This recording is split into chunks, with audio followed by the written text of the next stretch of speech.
Donc, on est en plein recording. Je pense que vous l'avez tous entendu. Okay, Oui, on a entendu, ouais. Ok, c'est parfait. Merci à Gilly, Cissé, Germain Lancondé, je pense que c'est ça. Amsatou Alassane, probablement, et Karim Diallo. Bienvenue sur le plateau Scénarii. Et vous me permettez, je vais faire rapidement la présentation. C'est-à-dire, je suis Sylvie Dan, je suis dans le domaine de l'IT. J'invite tout le monde à aller voir mon LinkedIn, c'est Sylvie Dan, pour en savoir plus sur moi, parce que je n'ai pas envie de prendre tout. Je porte plusieurs chapeaux. C'est pour ça que je ne sais pas, quand il s'agit de me présenter, quoi dire exactement. J'ai des partenaires ici. L'un d'eux, c'est Education Consulting. Et puis l'autre, c'est Malisa Capital. Ils sont tous dans l'éducation et nous œuvrons tous pour l'éducation des jeunes et aussi l'éducation des femmes et du futur. Donc, nous sommes aussi en partenariat avec l'ININ, dont je suis la leader régionale et je suis aussi présidente de l'ININ Bénin. Et puis Allo Community, qui est quand même cette plateforme que nous utilisons pour atteindre tout le monde. Donc, bienvenue sur Scénarii, une émission pour les jeunes, par les jeunes et pour le futur. C'est à toi, Bertrand. Merci beaucoup, Sylvie. Alors, nous souhaitons une fois de plus la bienvenue à M. Boubacar, qui a bien voulu, n'est-ce pas, nous consacrer sa soirée, malgré ses nombreuses occupations, pour parler de l'Afrique post-Covid.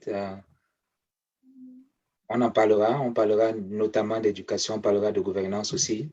C'est ça. Et j'imagine peut-être d'autres secteurs d'activité. Vous avez touché à 10 domaines clés, là, vous avez identifié 10 domaines clés dans votre essai. Alors, on ne couvrira probablement pas les 10 domaines. On accentuera surtout notre propos sur l'éducation et la gouvernance. Nous disons bonsoir et nous remercions les amis qui sont là ce soir, qui ont bien voulu nous consacrer elles aussi leur précieux temps. Et n'hésitez pas à contribuer en publiant, en postant vos questions, vos commentaires dans le clavardage. Nous prendrons le temps. Voilà, il y a Karim Diallo qui dit bonsoir, bonsoir Karim. Donc, nous prendrons le temps de les lire et puis voilà, de renchérir sur vos propos. Je suis Bertrand Défaut, consultant en éducation, membre de l'Ordre des enseignantes et des enseignants de l'Ontario au Canada, membre de la Chambre de commerce du Canada, membre de la Fédération des groupes certifiés, toujours au Canada, et j'ai fondé en avril 2016 Education Consulting Inc. Alors, nous œuvrons principalement dans le domaine de l'éducation et de la formation au Canada et aussi à l'international. Je suis certain, n'est-ce pas, Sylvie, qu'après cette émission, nous allons étendre notre réseau comme nous le faisons souvent après chaque édition de Scénarii.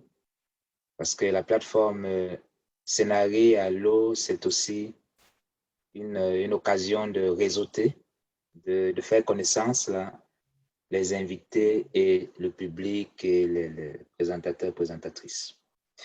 Si le temps nous permet. Si le temps nous permet, voilà. Alors, Monsieur Boubacar, merci. J'ai lu votre biographie qui est très, très, très, très riche. Je vous en prie, merci. J'ai parcouru votre livre.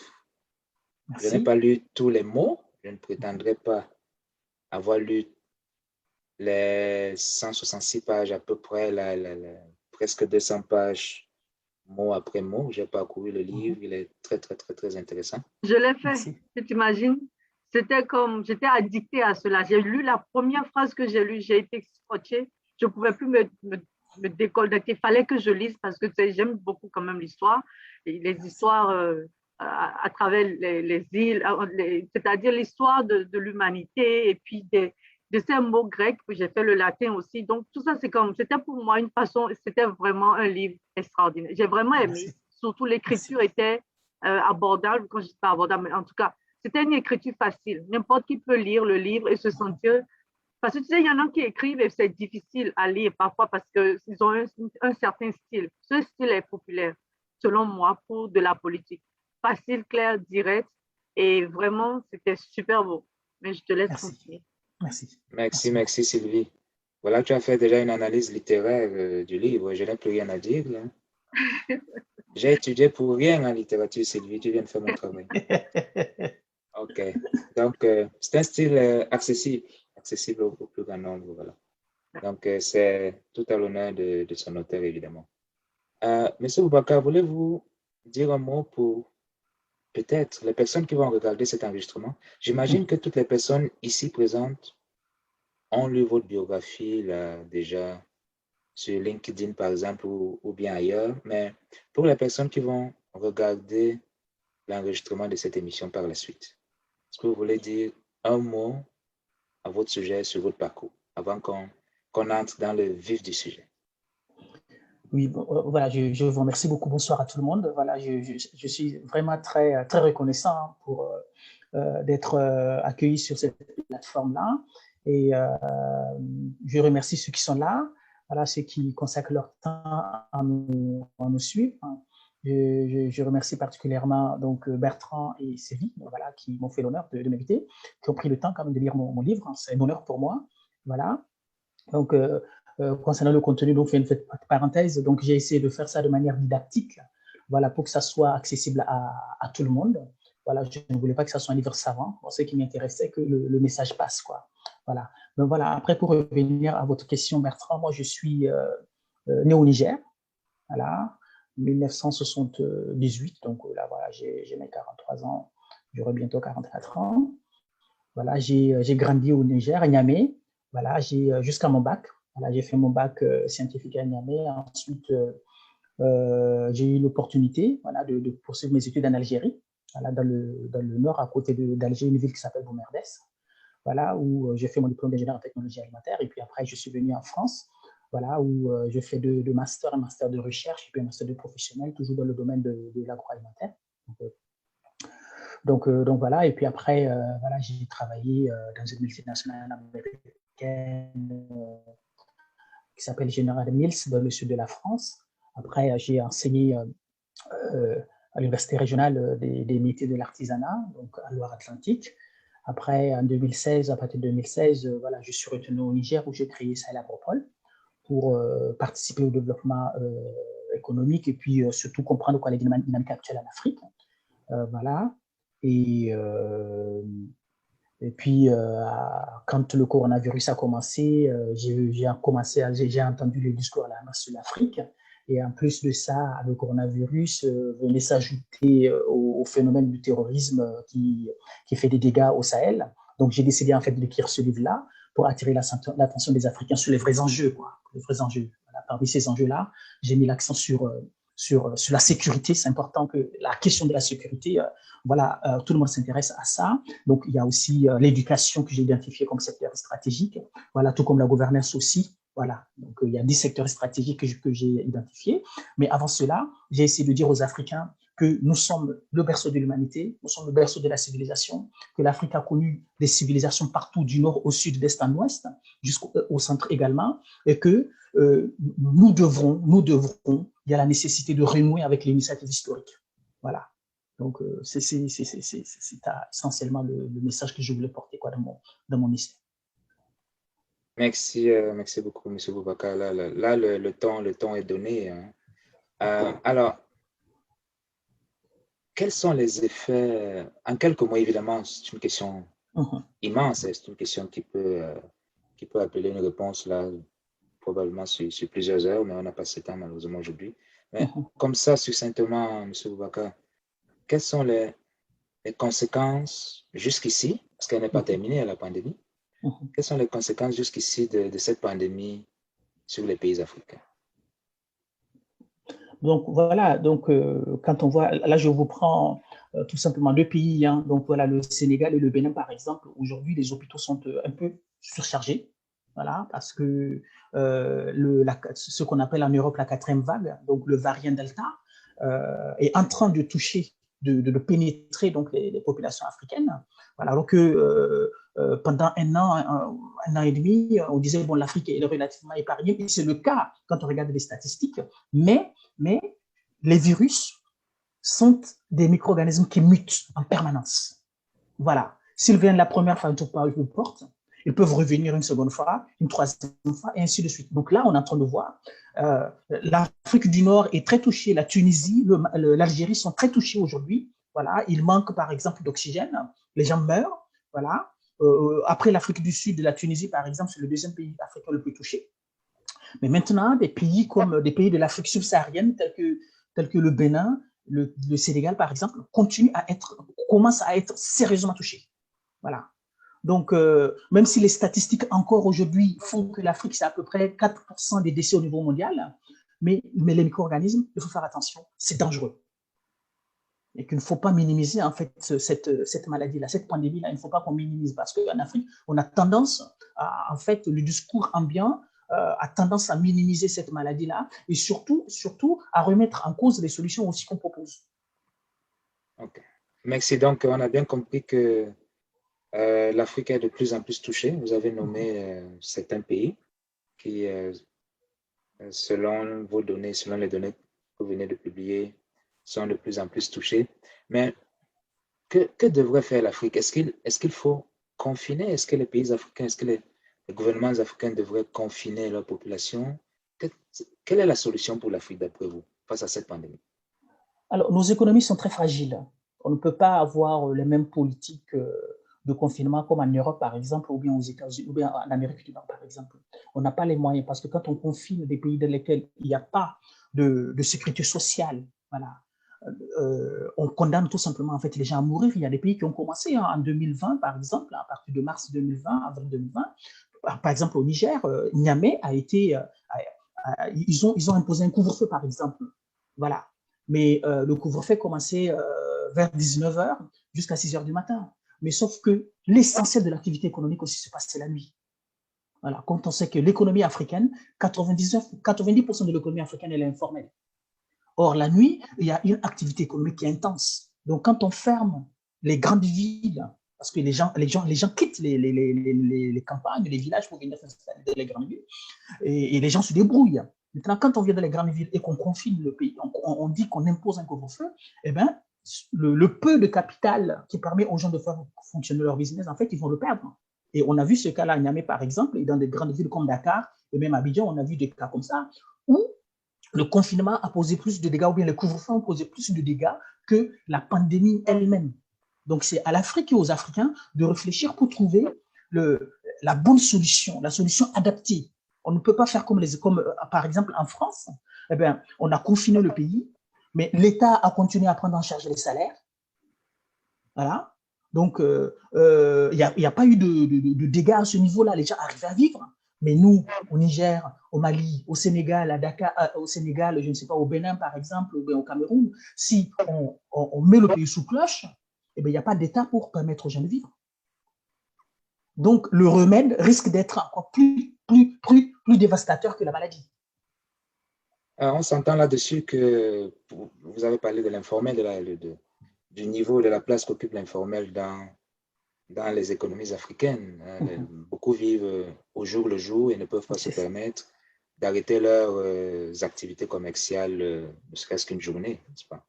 C'est très clair. On a vu aussi que l'année dernière, en 2020, au mois de mars, avril, par exemple, là, il y a des pays qui ont fermé les écoles, mais à cause de la couverture très insuffisante au niveau technologique, et vous en parlez d'ailleurs dans votre livre, c'est un des secteurs clés, la technologie, l'informatique. Malheureusement, beaucoup de jeunes ont arrêté leurs études comme ça, parce que, étant à la maison, il n'y avait pas la possibilité de suivre, de continuer les programmes scolaires en ligne, comme ça s'est fait quasiment dans tous les pays occidentaux. Alors, finalement, je reviens à ma question.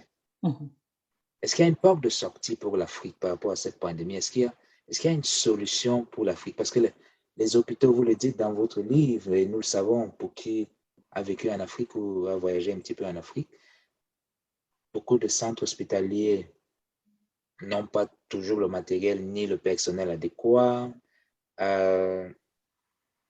Déjà, l'eau et l'électricité dans bien de villes ou de villages constituent encore des luxes, ce qui pose un gros problème pour les industriels, pour les entreprises.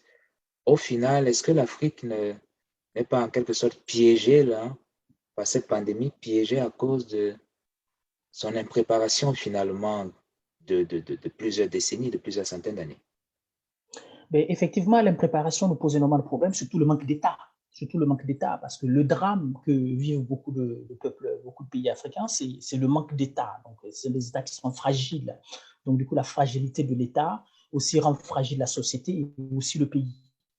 Voilà. Mais moi, je ne suis pas fataliste et j'imagine que c'est le cas de tout le monde ici parce que les gens se battent, on croit, on est optimiste, on est profondément optimiste, nous, Africains. Mais c'est aux Africains de réfléchir pour trouver la solution qui est adaptée au contexte africain. On ne peut pas utiliser le modèle de gestion de la pandémie chinoise, le modèle de gestion de la pandémie américaine, enfin de l'Amérique du Nord ou bien de l'Europe. On ne peut pas utiliser ces modèles-là pour la simple raison que les contextes économiques et sociaux ne sont pas les mêmes. En Afrique, la vie en société est fondamentale. Voilà. Si on impose aux Africains de rester chez eux, de ne pas sortir, eh bien, les gens risquent de devenir fous. Les Africains ne peuvent pas vivre sans sortir, sans cette vie en communauté, cette vie en société. Ça fait partie de notre histoire, ça fait partie de notre civilisation, ça fait partie de notre ADN. Voilà. Mais c'est aux États africains de réunir les cerveaux. Les cerveaux, quand je dis les cerveaux, c'est-à-dire les scientifiques, voilà, les sociologues, les économistes, les médecins, voilà, la société civile, les politiciens, et pour qu'on réfléchisse ensemble de chaque pays afin de trouver la solution qui est adaptée. Voilà. Parce qu'on ne peut pas mettre une ville comme Niamey, comme Cotonou ou bien Dakar, on ne peut pas les mettre sous cloche pour la simple raison que quand on les met sous cloche, après, l'insécurité que cela pourrait engendrer, la famine que cela pourrait engendrer, la misère et la pauvreté que cela pourrait engendrer, va avoir des conséquences terribles sur la stabilité même du pays. Voilà. Mais moi, je ne pense pas qu'il y ait un piège, mais je pense que si nous utilisons les cerveaux, si nous utilisons les compétences que nous avons dans nos pays pour réfléchir ensemble, on va trouver la solution qui est adaptée. Par exemple, pour éviter de mettre le pays sous cloche, pour éviter le confinement, eh ben, on peut sensibiliser la population.